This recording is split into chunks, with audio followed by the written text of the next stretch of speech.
mene Otca i Syna i Ducha Svätého. Milosť vám a pokoju nášho Pána Ježiša Krista, ktorý nás miluje a vydal seba samého za nás, nech je s vami všetkými. Vieme, že každému a v každom čase je potrebná Božia milosť. A tí, ktorí sa pripravujú na založenie novej rodiny, túto milosť osobitne potrebujú. Aby teda títo naši snúbenci čoraz viac rastli vo vzájomnej úcte, úprimnej láske a primeraným vzájomným vzťahom a spoločnou modlitbou čisto dozrievali na slávenie posvätného manželstva, vzývame pre nich Božie požehnanie.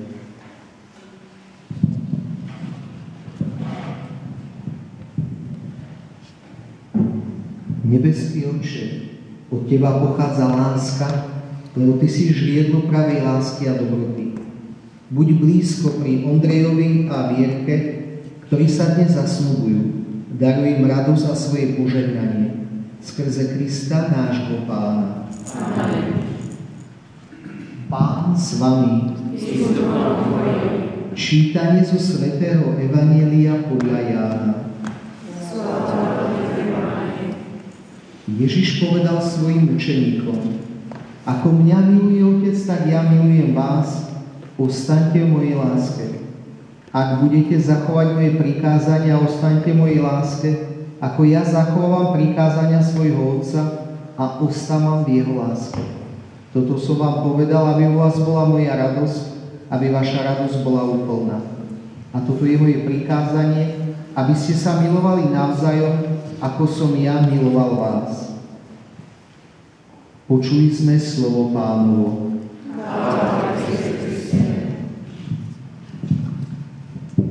Z dôverou vzývajme teraz Boha Otca, ktorý tak miloval ľudí, že ich Kristovi robil svojimi deťmi a že ich svetu zjavil ako svedkov svojej lásky a spoločne volajme: Otče, daj, aby sme mali účasť na Tvojej večnej láske.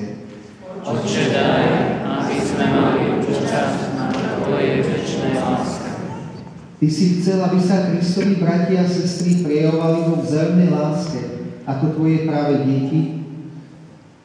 Otče, daj, aby sme mali účasť na Tvojej večnej láske. Ty kladieš ľuďom príjemné podmienky Tvojej lásky, aby tí, čo ich zachovajú, našli práve šťastie.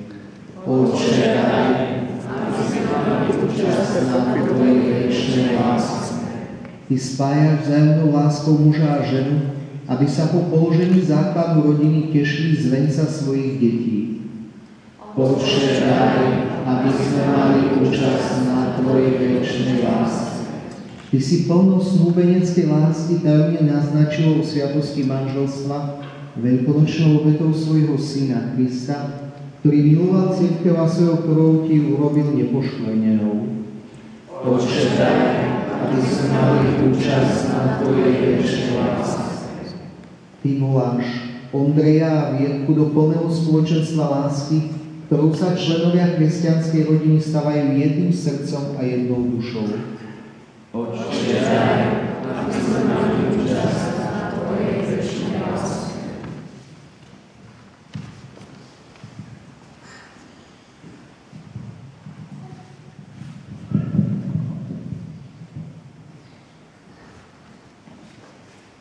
Požehnaj, Bože, tieto dary,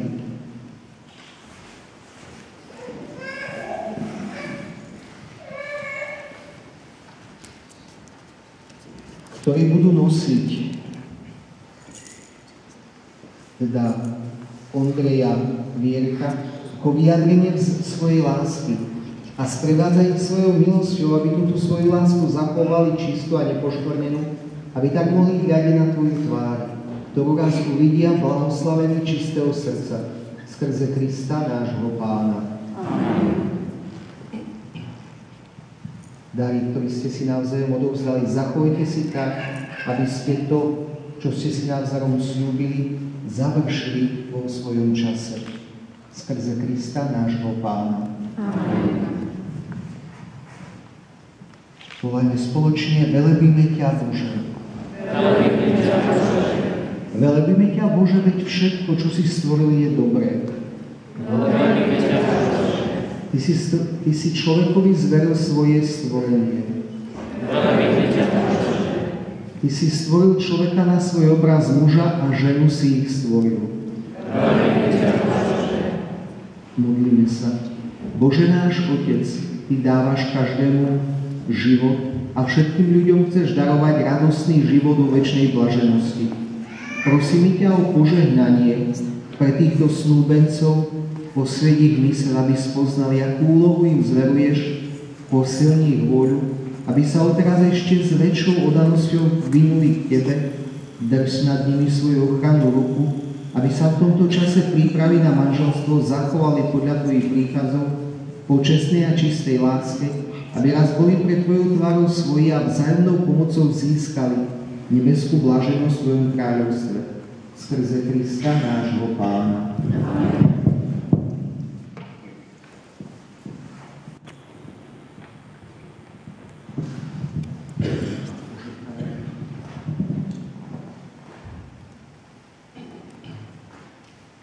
Pán s vami. Nech prebýva u vás Boh lásky a pokoja. Nech riadi vaše kroky a posiluje vaše srdcia svojou láskou. Amen. A požehnanie všemohúceho Boha Otca i Syna i Ducha Svätého nech zostupí na vás a zostane vždy s vami.